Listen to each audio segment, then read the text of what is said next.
Have you ever said an English sentence perfectly, every word correct, every rule followed, and still felt something was off? Off? You checked your grammar. You checked your vocabulary. Everything was technically right. And yet, when a native speaker heard it, something about it just sounded stiff or robotic or slightly strange. That feeling has a name.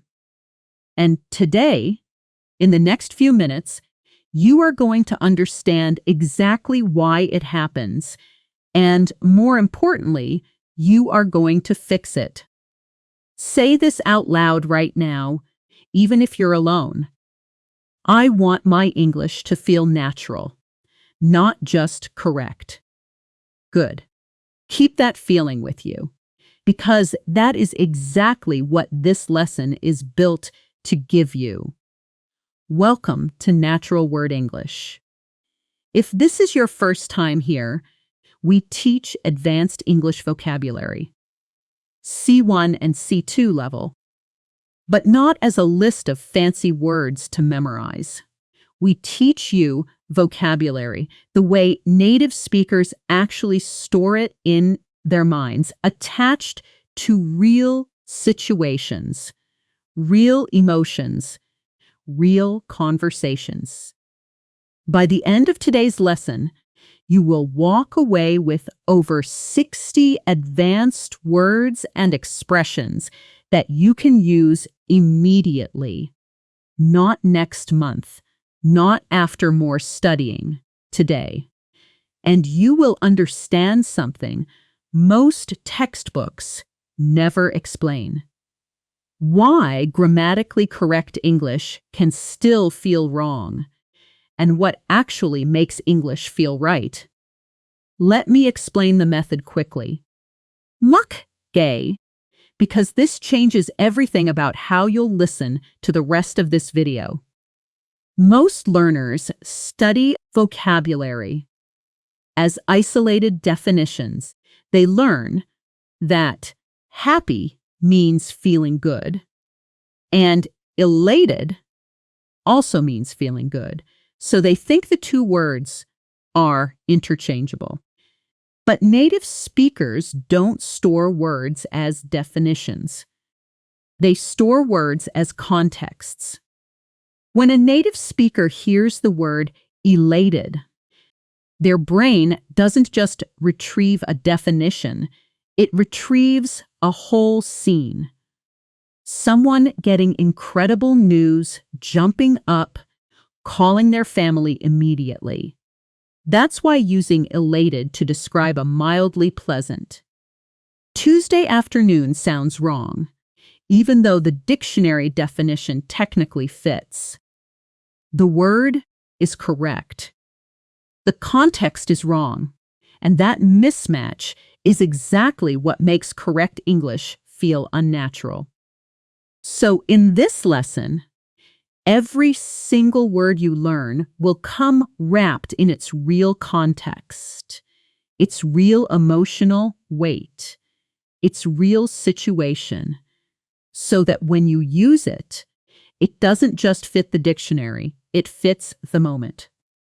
Let's begin with our first block, and this one is about the vocabulary of first impressions, because this is where most learners go wrong first, right at the beginning of a conversation. Imagine this. You walk into a small conference room. The lights are warm. There's a faint smell of coffee, and a woman in a gray blazer stands up to greet you, extending her hand. This is your first meeting with a potential business partner, and the next 10 seconds will shape how she sees you for the rest of the relationship. This is exactly the kind of moment where basic vocabulary quietly betrays you. You might want to say, "She seemed nice," but that phrase is flat. It carries almost no information. A native speaker in this exact situation would more likely say, she came across as approachable. Notice that phrase, came across as. It means the impression someone gives, often different from how they actually feel inside.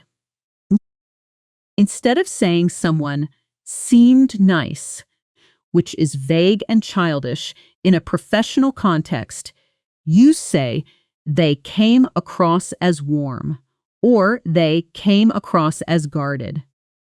This single shift from seemed to came across as instantly makes your English sound like someone who observes people carefully, not someone reciting a textbook. Here's another one for that same moment. Maybe the woman in the blazer wasn't warm at all. Maybe she was polite, but distant, careful with her words, not rude, just closed off. The basic word here would be shy or cold, but neither is accurate. The precise word is reserved. Reserved means someone holds back their emotions and opinions, not because they're unfriendly, but because that's simply their natural manner. She was quite reserved during the meeting. She answered every question but never volunteered extra information. Say that sentence with me, out loud. She was quite reserved during the meeting. Feel how much more specific that is than just saying she was quiet. Now, let's build a mini dialogue around this. Two colleagues, right after the meeting ends, walking back to their desks. Colleague A. So, what did you think of her? Colleague B. Honestly, she came across as really composed. Nothing seemed to rattle her. Colleague A. Composed. Yeah, I noticed that too. But I couldn't quite read her. She stayed pretty reserved the whole time. Colleague B. True. I think she's just cautious with new partners. It doesn't mean she's cold. Notice 3 words here doing real work. Composed, meaning calm and in control of your emotions, especially under pressure. Rattle, meaning to make someone nervous or lose their composure. And cautious, meaning careful about taking risks or trusting too quickly. Nothing seemed to rattle her is a phrase native speakers use constantly, and most learners have never even heard it. Let's isolate it. Rattle. If your boss criticizes your work in front of everyone and you stay completely calm, someone might say, "Wow, nothing rattles you." Try building your own sentence in your mind right now using rattle. Pause for a second and actually do it. Good. That small mental action is already strengthening the word in your memory. Let's move to pronunciation for a moment. Because this is where the feels wrong problem often comes from just as much as vocabulary choice. Listen to how a native speaker would say the phrase came across as. Slowly, first, came, across, as. Now, at natural speed, the words blend together, came across as. The final consonant of across connects directly into as, almost disappearing into one smooth sound. This is called connected speech, and it's one of the biggest reasons your correct sentences can still sound stiff. You're pronouncing each word separately, like beads on a string, when native speakers link them into one flowing unit. Try it with me. Slow version, came across as reserved. Fast, natural version. Camia, crosses reserved. Don't worry if it feels strange in your mouth the first few times. That strangeness is exactly the sensation of new muscle memory forming. Let's add one more word to this cluster before we move on. Unassuming. This describes someone who doesn't try to draw attention to themselves, despite maybe being very talented or important. Picture a man in a plain gray sweater, sitting quietly in the corner of a party, and later you find out he's actually the CEO of the company hosting the event. He was surprisingly unassuming for someone in his position. That sentence captures a very specific, very common, real-life surprise. And there is no simple, basic English word that captures it the way unassuming does. This is exactly the gap advanced vocabulary fills, not decoration, but precision. Nice work so far. You've already picked up 4 powerful words just in the first few minutes. Came across as composed, rattle, and unassuming. Let's keep this momentum going, because the next block takes us somewhere every single one of you deals with regularly: disagreement, and how to disagree in English without sounding either too aggressive or too weak. Picture this scene. You're in a video call, your camera is on, and a colleague just proposed an idea you genuinely think is a mistake. In your first language, you probably have several smooth, natural ways to push back. In English, most learners freeze here because they only know 2 options: I agree or I don't agree. And I don't agree sounds much harsher in English than most learners realize. It can come across as blunt, almost confrontational, especially in a professional setting. This is a perfect example of grammatically correct English feeling wrong. Because the words are fine, but the tone lands wrong. So, what do native English speakers actually say? They use vocabulary that softens the disagreement without hiding it. The first phrase, I see where you're coming from, but this phrase acknowledges the other person's perspective before disagreeing, which immediately makes the disagreement feel respectful instead of dismissive. I see where you're coming from, but I think there's a risk we're not considering. Say it with me. Slowly. I see where you're coming from. Now faster, more natural. Notice how where you're almost merges into where you're in fast, casual speech. Though in professional settings, people often keep it slightly clearer. The second phrase is more advanced. I'm not entirely convinced. This is far more sophisticated than saying, I don't agree. It leaves room for discussion.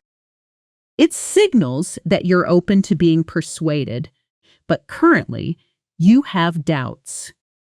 I'm not entirely convinced this approach will scale. Feel the difference in weight between I don't agree and I'm not entirely convinced. One shuts the door.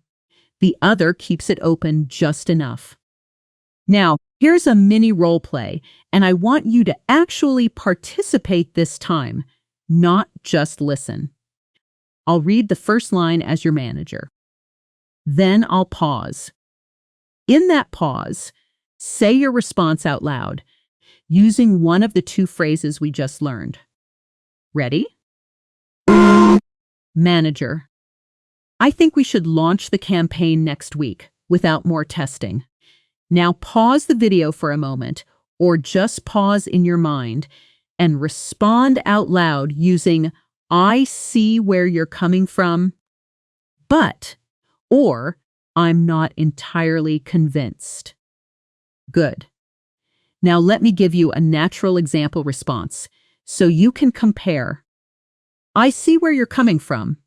We do need to move fast, but I'm not entirely convinced we've tested enough to avoid major issues. Notice how both phrases can even be combined. In one sentence, for extra strength, let's add texture to this disagreement cluster with two more words. Pushback and reservations. Pushback is a noun now used constantly in professional English, meaning resistance or objection to an idea. We got a lot of pushback from the marketing team on this plan. Reservations means doubts or hesitations about something, usually expressed politely. I have some reservations about the new schedule. These two words appear together extremely often in real workplace English. There was some pushback in the meeting, mostly because a few people had reservations about the budget. Repeat that sentence with me now, out loud, slowly. Then try saying it again a little faster. Let's practice a longer, natural conversation now. 4 to 6 exchanges, the kind of real disagreement that happens in actual meetings, not the short, robotic two-line dialogues you find in most textbooks. Picture a shared office, afternoon light, coming through tall windows, two coworkers standing near a whiteboard, covered in half-erased notes.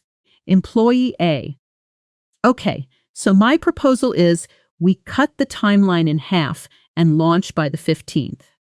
Employee B: "I see where you're coming from. The deadline pressure is real, but I'm not entirely convinced the team can deliver quality work that fast."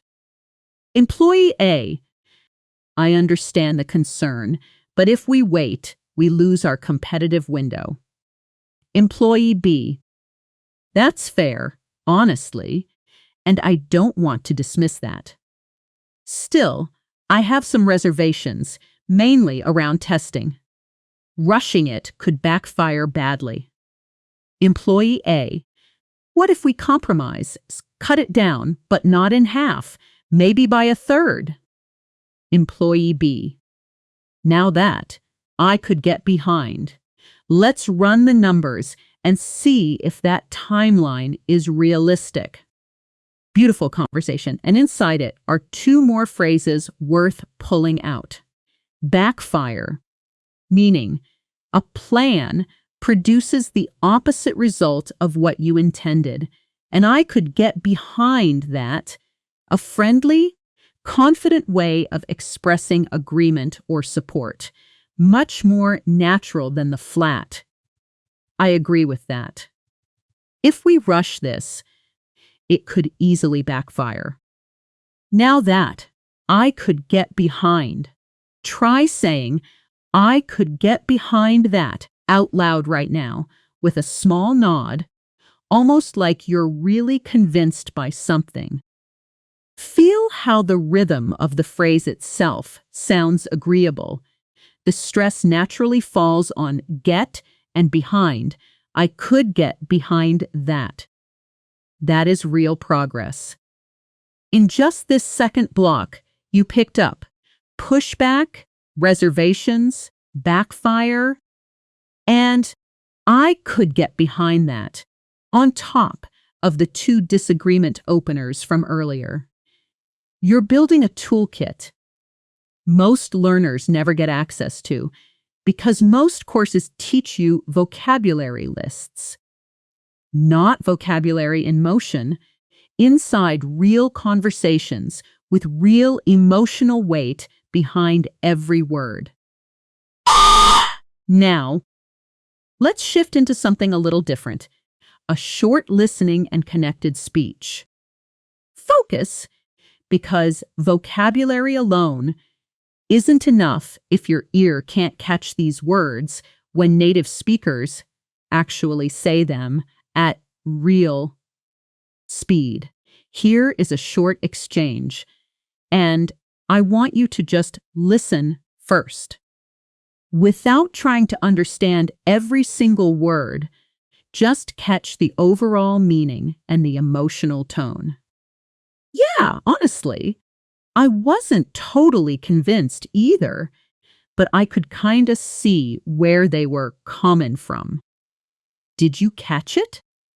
Let's slow it down completely. I wasn't totally convinced becomes at natural speed. I wasn't totally convinced. The final T in wasn't almost disappears, absorbed into the next sound. Kind of becomes kinda. This happens constantly in casual native speech. Kind of and sort of almost always shrink into kinda and sorta in relaxed conversation. And coming from becomes common from. The G sound softening and nearly vanishing.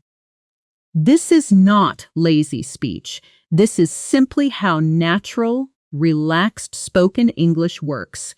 And understanding this pattern is often more valuable than learning 10 new words, because it unlocks your ability to understand real native speakers in real conversations, not just carefully spoken textbook audio.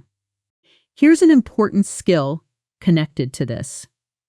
You don't need to catch every single word when someone speaks quickly. Native speakers themselves don't process every word individually in fast speech. They catch the rhythm, the stressed words, that visati vijas, and the overall meaning, and they fill in small gaps naturally. When you're listening to fast English and you miss a word or two, don't panic and don't stop listening to catch up on that one word. That's actually the biggest mistake most learners make. They freeze, and then they miss the next 5 sentences while still thinking about the one word they missed. Instead, train yourself to respond with small natural fillers that keep the conversation flowing while your brain catches up. I see. Right. That makes sense. Gotcha. These aren't just polite noises. They're active listening tools that native speakers use constantly, and using them yourself will make you sound remarkably fluent even in moments when you didn't catch 100% of what was said. Let's practice actual shadowing now. And let me explain this technique clearly, because true shadowing is different from simple repetition. Simple repetition means you listen to a full sentence, then pause, then say it back. Shadowing means you speak at almost the exact same time as the audio, like an echo just a half second behind. Training your mouth and your brain to move at native speed in real time, not in your own comfortable, slower rhythm. Let's try it with a short phrase. I'll say it once at normal speed so you hear it. Then I'll say it again. And this time, try to speak along with me, almost overlapping, not waiting for me to finish first. I see where you're coming from, but I'm not entirely convinced.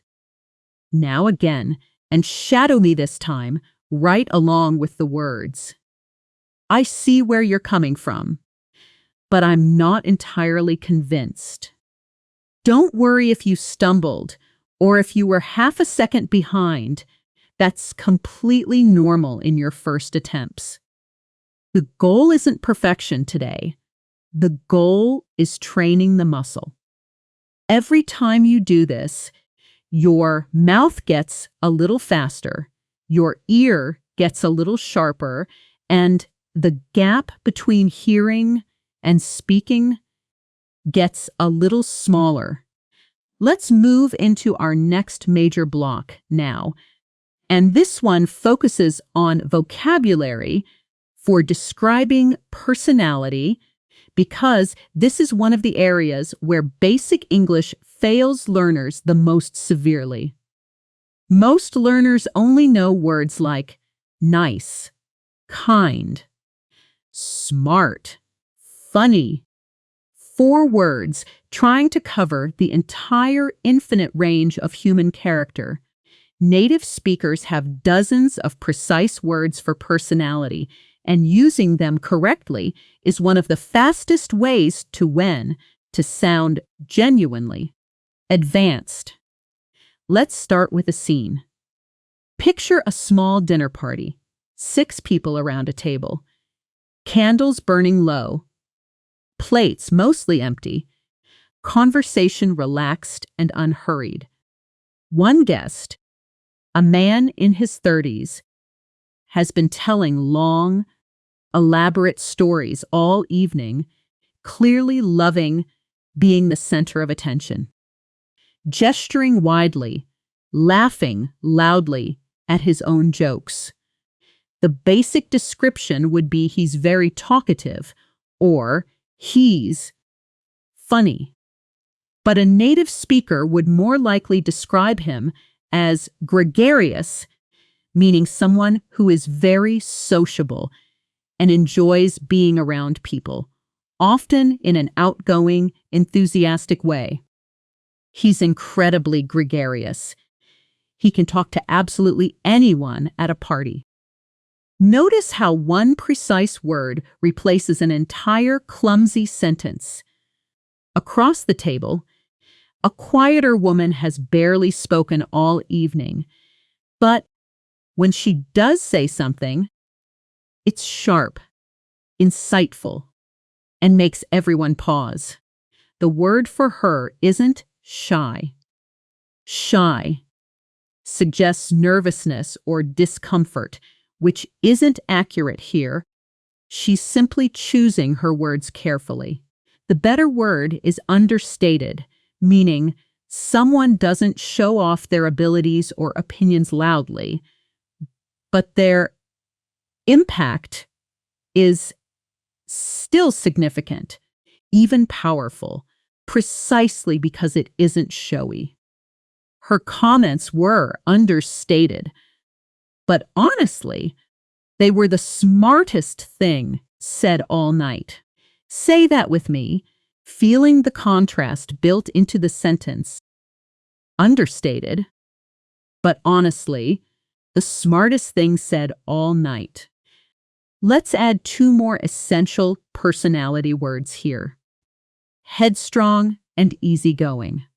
Headstrong describes someone determined to do things their own way, often refusing to listen to advice. Not necessarily negative, but strong-willed to the point of stubbornness. She's incredibly headstrong. Once she decides something, there's no changing her mind. Easygoing is almost the opposite. Someone relaxed, flexible, not easily bothered or stressed by problems. He's so easygoing. Nothing ever seems to stress him out. Notice, easygoing connects back to a word we learned earlier, rattle. Nothing seems to rattle him, and he's so easygoing essentially describe the same underlying quality. But from 2 different angles, one focuses on outcome, staying calm, the other focuses on character, being naturally relaxed. Here's a mini dialogue built around these personality words. 2 friends discussing a mutual acquaintance over coffee. Cups steaming, rain lightly tapping the window beside them. Friend A. So, what's your read on the new guy in your building? Friend B. Honestly, he seems really gregarious, like genuinely enjoys meeting everyone. Friend A. That's nice, though. Better than being cold, I guess. Friend B. For sure. Though I did hear he's pretty headstrong at work, doesn't take feedback well. Friend A. Interesting. Well, at least he's easygoing outside of work, from what I've seen. Friend B. Yeah, honestly, that combination isn't rare. Stubborn about his ideas, but relaxed as a person overall. Notice the phrase, what's your read on? An extremely natural, advanced way of asking for someone's opinion or impression of a person or situation, far more sophisticated than simply asking, what do you think of him? What's your read on this situation? Is a phrase you'll hear constantly in professional and casual English alike.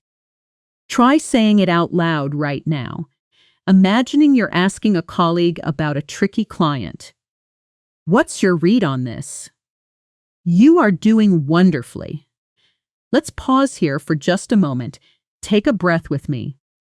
In through your nose, slowly and out. Let your shoulders drop if they're tense. You've absorbed an enormous amount already. Gregarious, understated, headstrong, easygoing, and what's your read on? Feel that small sense of accomplishment settle in. You're not just memorizing words anymore. You're starting to think in categories, in contexts, in real human situations, exactly the way a native speaker's mind organizes language. Let's continue building because we still have a great deal of valuable ground to cover together. More vocabulary, deeper role play situations, another rhythm and stress lesson. And eventually, your fluency round, where everything comes together at high speed. Let's move into our next block now, and this one is about emotions. Specifically, the subtle, layered emotions that basic English vocabulary simply cannot capture. Most learners know happy, sad, angry, scared. 4 blunt tools trying to describe an entire universe of human feeling. But real emotional life is rarely that simple. And neither is real English. Picture this scene. It's late evening. A woman sits alone at her kitchen table, laptop open, an email from her manager still glowing on the screen. The email politely explains that she didn't get the promotion she'd been working toward for over a year. She isn't devastated. This isn't heartbreak, but she isn't fine either. There's a heavy, quiet disappointment sitting in her chest, mixed with a strange kind of exhaustion. The basic word, sad, doesn't even come close to capturing this. A native speaker would more likely describe this feeling as deflated, meaning suddenly losing energy, enthusiasm, or confidence, like air slowly leaving a balloon. I felt completely deflated after reading that email. Say that with me, slowly, and really feel the weight of it. Completely deflated after reading that email. Notice how the word itself almost sounds like what it means. A slow release of pressure, of hope. Now picture a different scene entirely. A young man is sitting in a waiting room before a job interview, leg bouncing slightly, checking his phone every few seconds, then putting it away, then checking it again. He isn't terrified. This isn't panic, but there's a persistent, uncomfortable tension running through him. The basic word here would be nervous, which is fine, but flat, overused, generic. A more precise, more advanced word is apprehensive, meaning anxious about something that is about to happen, usually because the outcome is uncertain. I'm feeling pretty apprehensive about this interview. I really want it to go well. Try saying it out loud, with a slight tightness in your voice, the way someone genuinely nervous might say it. I'm feeling pretty apprehensive. Let's add a third emotional word here, one of the most useful and most underused in learner English: overwhelmed. This describes the feeling of having too much to handle at once. Too many tasks, too much information, too much emotion, all arriving simultaneously. Honestly, between work and everything at home right now, I feel completely overwhelmed. This word appears constantly in real native conversation, in therapy, in workplaces, in casual chats, between friends, and yet many advanced learners still default to simply saying, "I'm stressed," which, while correct, misses the specific sensation of being buried under too many things at once, rather than pressured by one single thing. Here is a mini dialogue built around this cluster. Two close friends on a phone call late at night, one lying on her bed, staring at the ceiling, the other walking home under streetlights, phone pressed to her ear.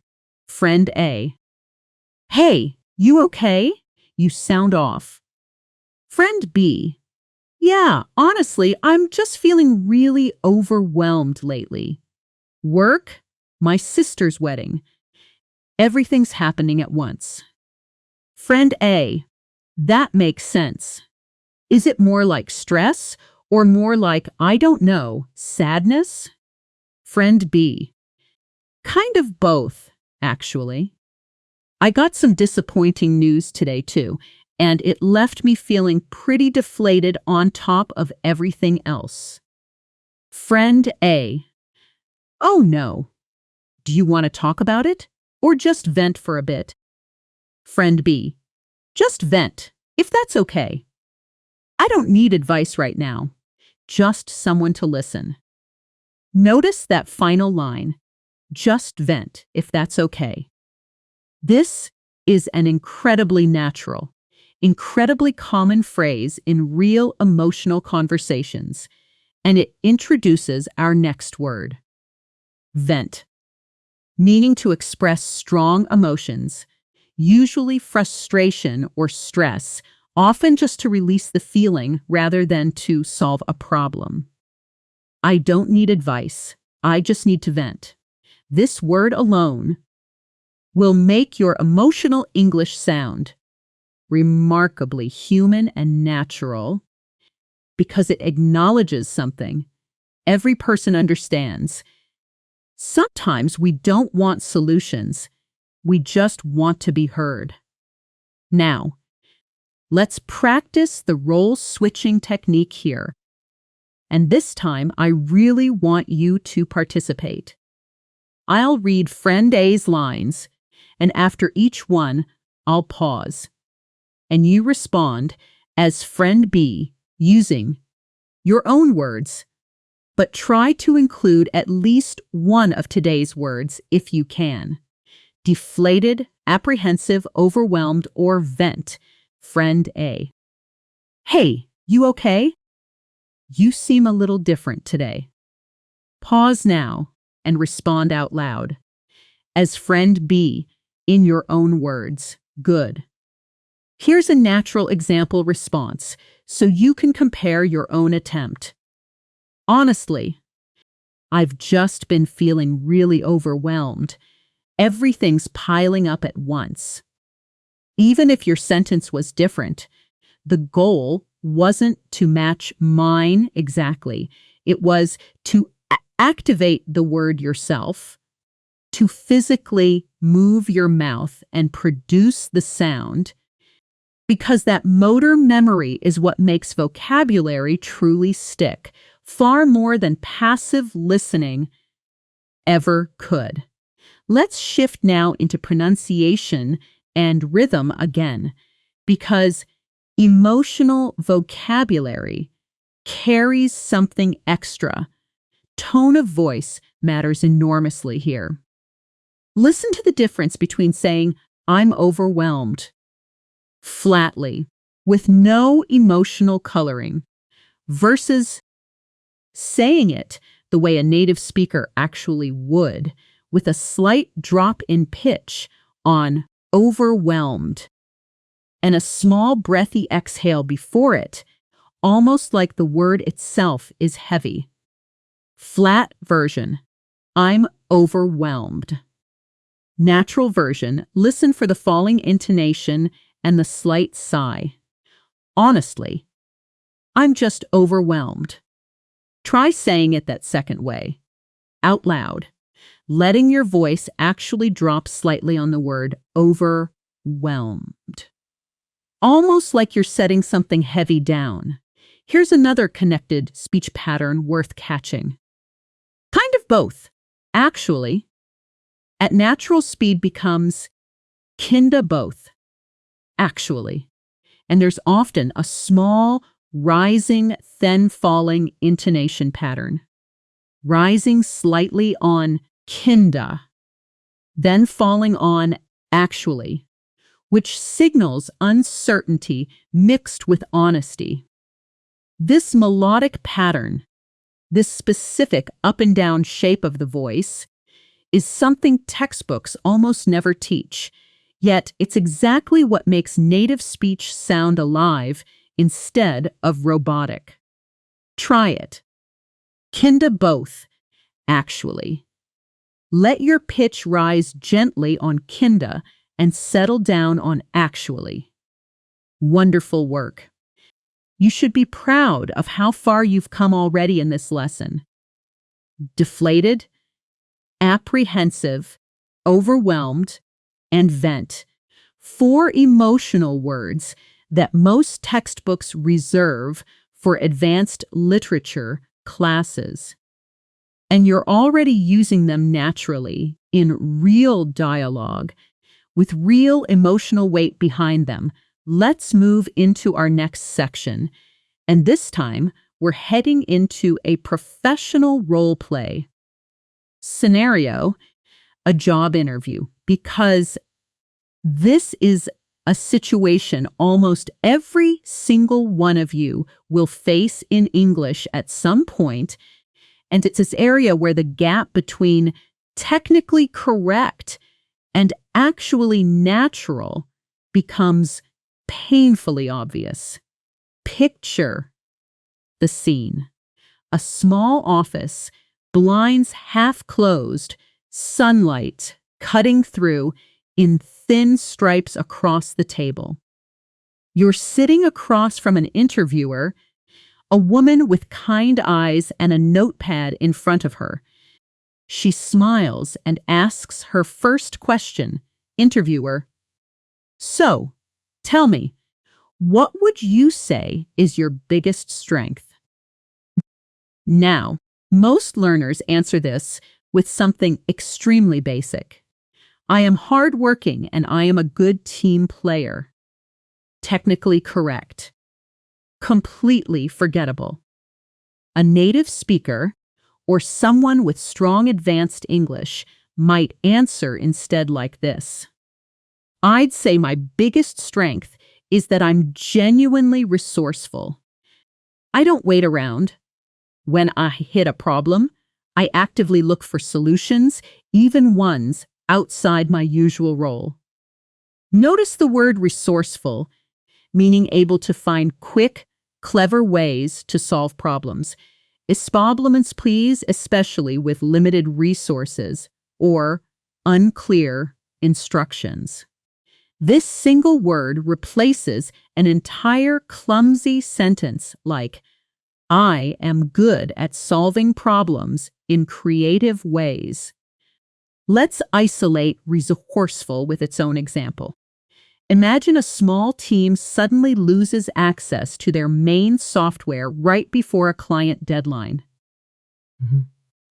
Instead of panicking, one employee quickly finds a free alternative tool, teaches herself the basics in 20 minutes, and finishes the project on time. She's incredibly resourceful. She basically saved that project single-handedly. Be-handedly. Try building this word into your own imagined sentence right now. Think of a moment when you or someone you know solved a problem creatively with limited resources and silently form a sentence using resourceful. Let's continue the interview role play. Now it's your turn to answer out loud using today's role play technique. I'll ask the question again, exactly as the interviewer would, then pause, and you respond, trying to include the word resourceful or apprehensive if you want to admit you're nervous about the interview itself. Interviewer: so, tell me, what would you say is your biggest strength? Pause and answer now, out loud, in your own words. Well done. Let's continue the interview a little further, because real interviews rarely stop after one question. And this is where longer, multi-turn dialogue becomes essential for real fluency practice, not the short, two-line exchanges most courses give you. Interviewer: that's a great answer, thank you. Now, can you tell me about a time you disagreed with a decision at work? Contribuent: sure. Actually, there was a project last year where I wasn't entirely convinced our timeline was realistic. Interviewer: interesting. What did you do? Candidate: well, I didn't want to just push back without evidence, so I put together some data showing the risks, and I raised my reservations directly with my manager. Interviewer: and how was that received? Contribuent: honestly, there was a bit of pushback at first, but eventually they came around, and we ended up adjusting the schedule, which avoided a lot of stress later. Interviewer: that's exactly the kind of resourcefulness we value here. Notice how naturally today's vocabulary threaded through an entire realistic interview conversation. Wasn't entirely convinced. Pushback, reservations, pushback, came around, and resourcefulness, all appearing together, exactly how these words actually live inside real native speech, layered, connected, reused across different contexts. This is precisely why vocabulary lists fail. Learners, real words don't live alone. They live in networks, in conversations, in stories, and that's exactly how we're building them into your memory today. Let's pause for a short calming moment here, our breathing pause for this lesson. Close your eyes for just a few seconds, if you're somewhere safe to do so. Picture yourself actually walking into that interview room with complete calm, sitting down, feeling composed, not because you've memorized answers, but because you genuinely have the vocabulary now to express real thoughts naturally. Let that image settle for just a moment. Good. Let's open our eyes and continue. Now, let's move into a new professional scenario, a slightly different one. Giving feedback to a colleague, because this is another area where learners often either sound too harsh or too vague in English. Picture this scene. An open office space. Afternoon light. A young designer named Maya has just finished presenting her first draft of a new app interface to a small team. It's good, genuinely good, but there are a few clear issues that need addressing before it goes further. Her manager needs to give honest feedback without crushing her confidence. Amliger. Maya, honestly, I think this is a strong first draft. There's a lot to like here. Maya. Thank you. I really appreciate that. Manager. That said, I do think the navigation feels a little clunky in a couple of places. Users might get lost between screens 3 and 4. Maya. That's fair. I was actually a bit unsure about that section myself. Manager. It's an easy fix though, honestly. The overall concept is solid. We just need to streamline the flow a bit. Maya. Got it. I'll rework that part and send an updated version by tomorrow. Notice 3 excellent words here. Clunky, meaning awkward, poorly designed, or difficult to use, especially describing something mechanical, digital, or structural. The interface feels a bit clunky is an extremely common phrase in tech and design conversations. Streamline, meaning to make something simpler, smoother, or more efficient by removing unnecessary steps. We need to streamline this process appears constantly in business English. And solid, used here not to describe a physical object, but to mean fundamentally good, dependable, well-built. The overall concept is solid. Is a phrase native speakers use constantly when praising the foundation of an idea. Even while pointing out smaller flaws, let's practice giving feedback yourself now using the role-play method. Imagine you're the manager, reviewing a piece of work from a colleague, maybe a report, a presentation, a design, anything you like. I'll give you the opening line, then pause, and you continue giving natural, balanced feedback, trying to use clunky, streamline, or solid analogy. That's you now. So, I looked over your report, and overall, I think, pause here and continue the sentence out loud in your own words, giving natural feedback. Great work. Here's an example continuation for comparison. I think the core argument is really solid, but a couple of the transitions feel a little clunky. We could definitely streamline the middle section. Let's move now into another pronunciation and stress pattern, because this cluster of professional vocabulary has its own particular rhythm worth mastering. Listen to the sentence. Stress in the overall concept is solid. Native speakers place clear emphasis on overall and solid, while lighter, quicker words like the, concept, and is almost blur together. The overall concept is solid.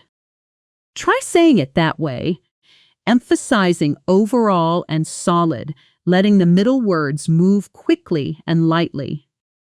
The overall concept is solid. Now let's do a comparison exercise, slow versus fast. For the full sentence, we could definitely streamline the middle section. Slow, careful version, every word separated clearly. We could definitely streamline the middle section. Now the natural, connected version, listen closely. We could definitely streamline the middle section. Notice how could and definitely almost merge together. Could definitely. And the middle softens into something closer to middle. Try saying both versions yourself. Slow first, then fast, feeling the physical difference in your mouth and jaw between the two speeds. You're doing incredibly well, and we still have a great deal of rich material ahead of us together. More vocabulary clusters, another full role-play scenario, our sensory self-practice exercise where you'll describe your surroundings using today's words, and eventually the fluency round that ties every single word from this entire lesson together into one fast-moving, energizing finish. Let's move into our next block, and this time we're traveling into a completely different setting. Everyday life outside of work, specifically situations involving travel and unfamiliar environments, because this is another place where basic vocabulary quietly limits how natural you sound. Picture this scene. You've just landed in a new city, somewhere you've never been before. The airport is unfamiliar. Signs are in a mix of languages, and you're trying to find your way to the exit while dragging a suitcase with one slightly wobbly wheel. This is exactly the kind of situation where learners default to painfully basic language. I am lost. I don't know where to go. Functional. Yes, but flat and honestly a little helpless sounding. A native speaker in this exact situation might instead say, I'm a bit disoriented. I can't quite figure out which way the exit is. Notice the word disoriented, meaning confused about your surroundings, direction, or situation, often temporarily and often in an unfamiliar place. It's more precise than simply saying lost, because disoriented captures that specific mental fog of not quite trusting your sense of direction, rather than being completely, hopelessly unable to find your way. Let's build on this scene a little further. Imagine now you finally find your way outside, and you step into the busy street, noise everywhere, unfamiliar smells, a completely different rhythm of life than what you're used to. What? Instead of the flat, overused phrase, it's very different here. A native speaker might say, this place has such a distinct atmosphere. It feels completely different from home. The word distinct here means clearly different, easily recognizable as separate or unique from other things.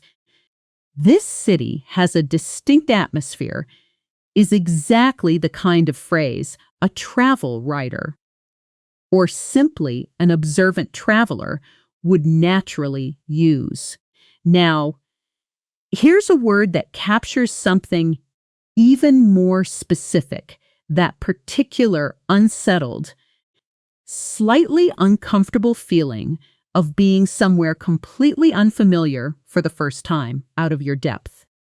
This is an idiom, meaning you're in a situation beyond your knowledge, experience, or ability to handle comfortably. Honestly, navigating this city on my first day, I felt completely out of my depth. This phrase works beautifully in travel contexts, but also, importantly, in professional contexts. On my first week at the new job, I felt a little out of my depth. It's an incredibly versatile, natural expression. Let's build a mini dialogue here.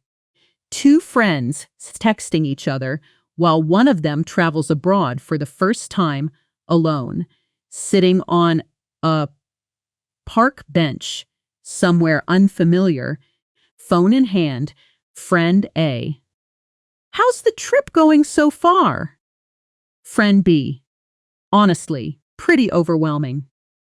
I felt so disoriented leaving the airport. Everything was in a different language." Friend A: "Oh no, are you okay now?" Friend B: "Yeah, I found my hotel eventually, but I definitely felt out of my depth for the first hour or two." Friend A: "That's normal though, honestly. The city has such a distinct atmosphere from what we're used to, it takes adjusting." Friend B: "True. I think I just need a good night's sleep and I'll feel more settled tomorrow." Notice the phrase, feel more settled, meaning to feel comfortable, calm, and adjusted to a new place or situation. The natural next step after feeling disoriented, out of your depth, or overwhelmed. This word, settled, ties beautifully back to earlier vocabulary. In this lesson, showing how these emotional and situational words form a complete emotional journey, disoriented and out of your depth. At the start, gradually moving toward feeling settled as time passes. This is exactly how real emotional vocabulary works, in arcs, in transitions, not as isolated, disconnected words. Let's practice a sensory description exercise here. Because this is one of the most powerful tools for making vocabulary stick permanently. Connecting new words directly to what you can see, hear, and feel in your immediate environment right now as you're listening to this. I want you to actually try this yourself, out loud, using your real surroundings. Look around you right now, wherever you are. What do you see nearby? Is there a chair, a window, a cup, some noise in the background? Try building a sentence using one of today's words. For example, if you're near a window, you might say, "There's a distinct sound of traffic outside my window right now." If you're feeling a little tired, you might say, "I feel a bit overwhelmed with everything I need to do today, but I'm working through it." Pause now and actually say one sentence out loud, describing something real around you, using any word from today's lesson. Beautifully done. That small act, connecting new vocabulary to your actual physical environment right now, is one of the single most effective techniques for transferring these words from short-term memory into long-term automatic use, because your brain links the word not just to a definition, but to a real sensory moment, a real chair, a real sound, a real feeling in your body. Let's move into our next vocabulary cluster now, and this one focuses on commonly confused words. Confused words. Something advanced learners specifically struggle with. Because at this level, mistakes aren't usually about basic grammar anymore.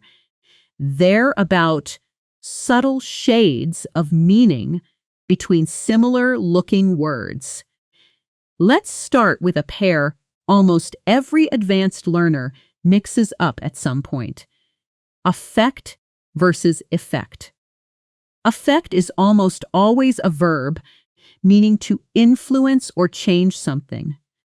The rain affected our plans.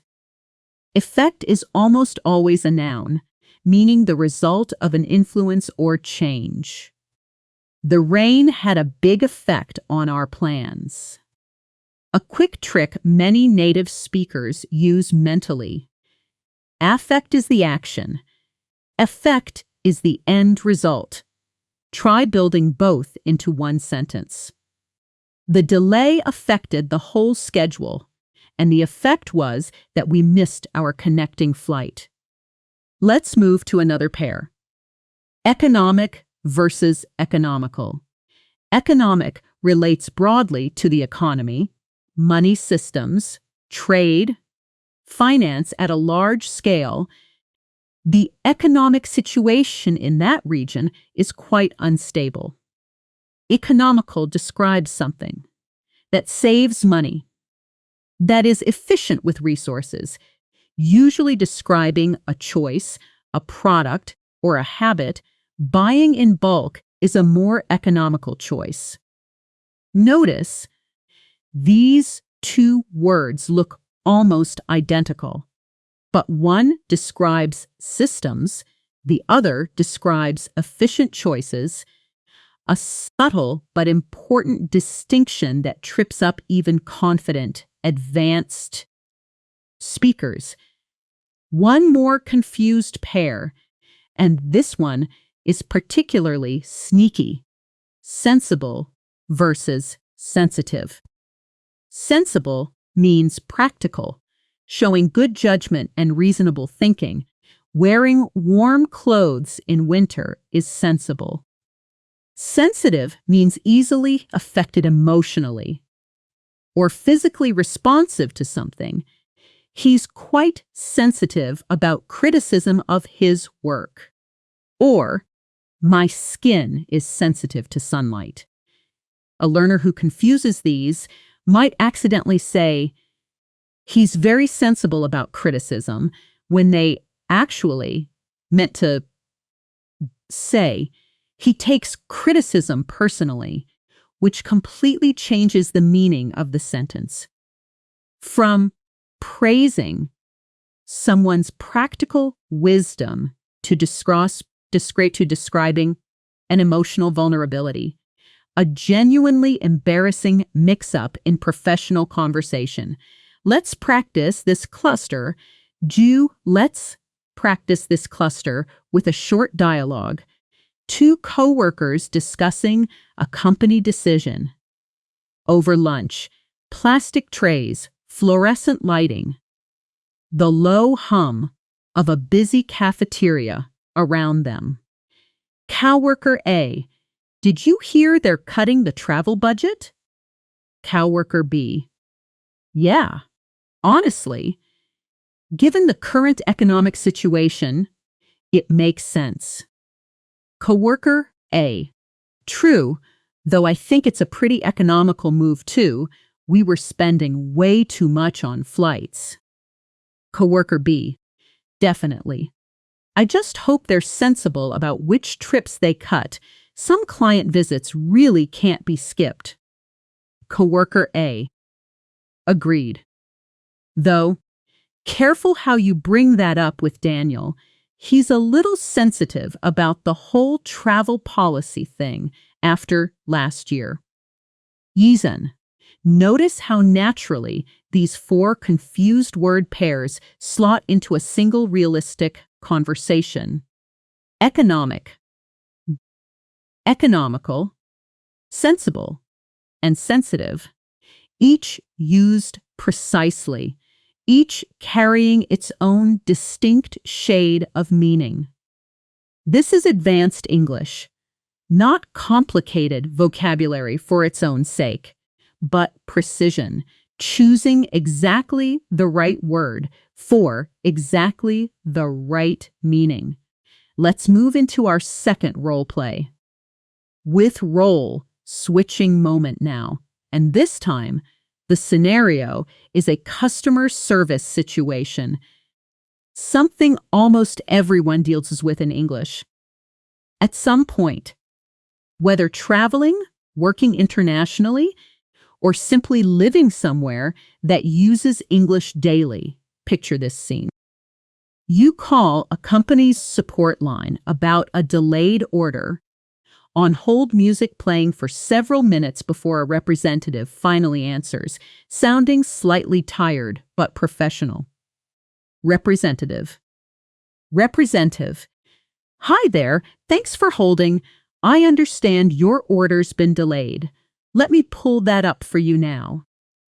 Now, this is where I want you to respond, out loud, playing the customer. I'll pause after each of my representative lines, giving you space to answer, naturally, using any advanced vocabulary from today that fits. Apprehensive if you're worried about the situation, or reservations if you're hesitant to trust their solution.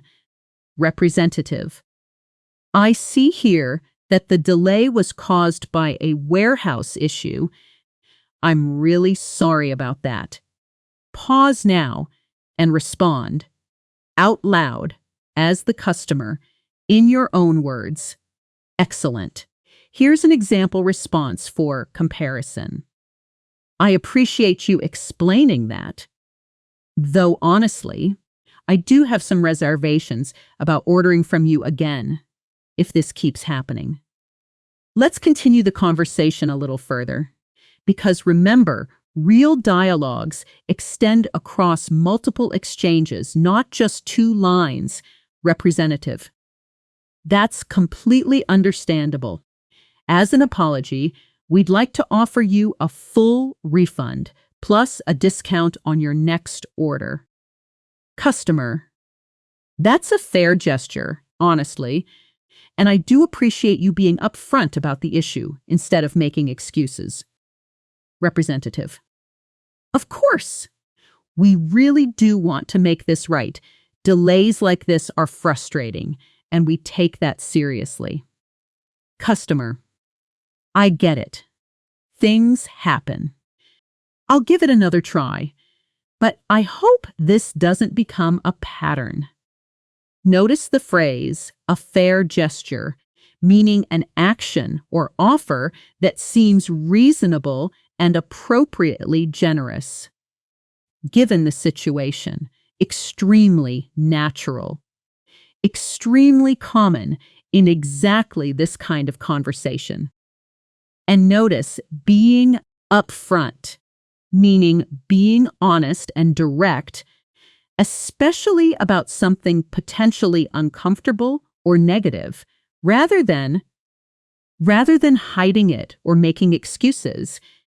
I really respect that she was upfront about the mistake is a phrase you'll hear constantly in both personal and professional English. You are doing truly excellent work, and I want you to notice something important right now. You're no longer just listening passively. You've responded out loud multiple times throughout this lesson already. In the interview role play, in the feedback scenario, and now in this customer service exchange. This active participation is exactly what separates learners who plateau at intermediate level, woquo. From those who break through into genuine advanced fluency, the physical act of producing language yourself, not just recognizing it when you hear it. Let's take one more short breathing pause here before we move into our final major stretch of vocabulary and our fluency round. Breathe in slowly through your nose. Hold for just a moment and release slowly through your mouth. Notice how your body feels right now. Maybe a little more relaxed than when we started. Maybe your shoulders have dropped slightly. Good. Let's continue building. Let's move into our final major vocabulary block now. And this one covers something almost everyone navigates daily: technology and modern communication. Because even here, basic vocabulary quietly limits how natural you sound. Picture this scene. You're on a video call for work, and suddenly the connection starts breaking up, your colleague's voice cutting in and out, the screen freezing every few seconds. Most learners would simply say, "The connection is bad." A native speaker would more naturally say, "The connection keeps glitching," or "The call's really choppy today." Glitchy describes something, usually technology, that malfunctions briefly and unpredictably, small errors, freezes, or interruptions. Choppy, in this context, describes audio or video that cuts in and out unevenly, not smooth. "Sorry, you're breaking up a bit. The connection's pretty choppy on my end." Try saying that out loud, imagining you're actually on a slightly unstable call right now. "Sorry, you're breaking up a bit. The connection's pretty choppy." Let's add one more essential word here. Seamless, meaning smooth, without any interruptions, gaps, or noticeable problems, often used to praise good technology or good processes. Once we switched platforms, the whole workflow became completely seamless. Notice the interesting contrast built into this pair. Choppy and glitchy describe frustration. Seamless describes relief and satisfaction, and native speakers move between these words constantly when discussing. Technology, apps, meetings, and digital tools. Here is a short dialogue built around this cluster. Two remote coworkers messaging each other after a team call. After a chaotic team call, one at her kitchen table with a cooling cup of tea, the other pacing near his window. Coworker A: "That call was a mess. Honestly, my audio kept glitching the entire time." Coworker B: "Same here. It was so choppy I missed half of what Daniel said." Coworker A: "We really need a better platform. This happens every single week." Coworker B: "Agreed. I heard the new system we're testing is way more seamless. Hopefully we switch soon." Now, let's do our sensory self-practice exercise, the one we prepared you for earlier. And this time, I want you to build a slightly longer description, combining sight, sound, and feeling, using at least 2 or 3 words from across today's entire lesson. Notice something you can see, something you can hear, and how you currently feel. For example, "There's a chair beside me." I can hear some distant traffic outside. And honestly, I feel a little tired, but genuinely composed after this lesson. Pause now and build your own three-part sensory sentence out loud using your real surroundings and at least 2 words from today. Wonderful. That exercise, connecting today's advanced vocabulary directly to your real physical world. Right now, in this exact moment, is precisely what transforms passive vocabulary into active automatic language, words that live in your body, not just in a notebook. Now, it's time for our fluency round, our fast-paced final review, where we move quickly through everything you've learned today without stopping, letting the words flow continuously the way real fluent speech actually moves. Shadow me here if you can, keeping pace, letting your mouth move quickly, without perfect pronunciation pressure, just flow. She came across as composed. Nothing seemed to rattle her, though honestly, she stayed pretty reserved and unassuming the whole evening. I see where you're coming from, but I'm not entirely convinced. There was some pushback. A few reservations, though eventually they came around.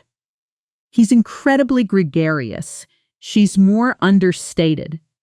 He's headstrong. She's easygoing. What's your read on that? I felt completely deflated after the news, pretty apprehensive before the interview, honestly overwhelmed by everything. I just needed to vent for a bit. I'm resourceful. I raised my concerns. There was pushback, but we found a solid, streamlined solution, even though the first draft felt a little clunky. Landing somewhere new, I felt disoriented, a little out of my depth.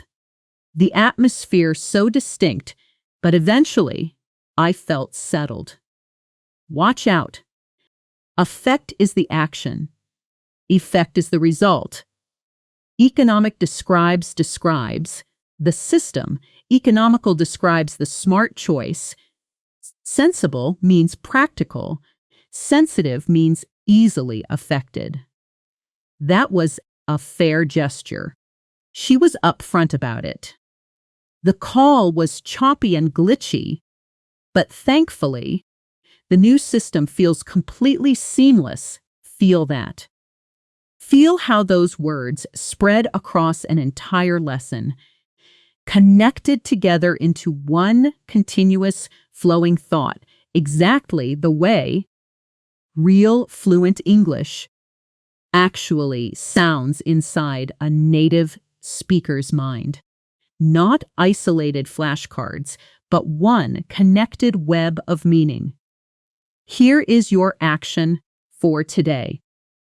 And I want you to actually do this, not just think about doing it. In the comments below this video, write one sentence, just one, using any word from today's lesson: deflated, apprehensive, resourceful, disoriented, seamless, any of them. Describe something real from your actual day. Not a random example, something true. This single act, producing the word yourself, publicly, in a real sentence, does more for your memory than an hour of passive review. You've learned over 60 words and phrases today. Precise, natural, real vocabulary that most textbooks never teach, because most textbooks teach words as definitions, and we teach words as lived experience, as scenes, as feelings, as real conversations you'll actually have. If this lesson helped you, subscribe to Natural Word English. We upload advanced vocabulary lessons like this regularly, and every single one is built the exact same way. Real context, real emotion, real fluency, not memorization. Your English doesn't have to just sound correct anymore.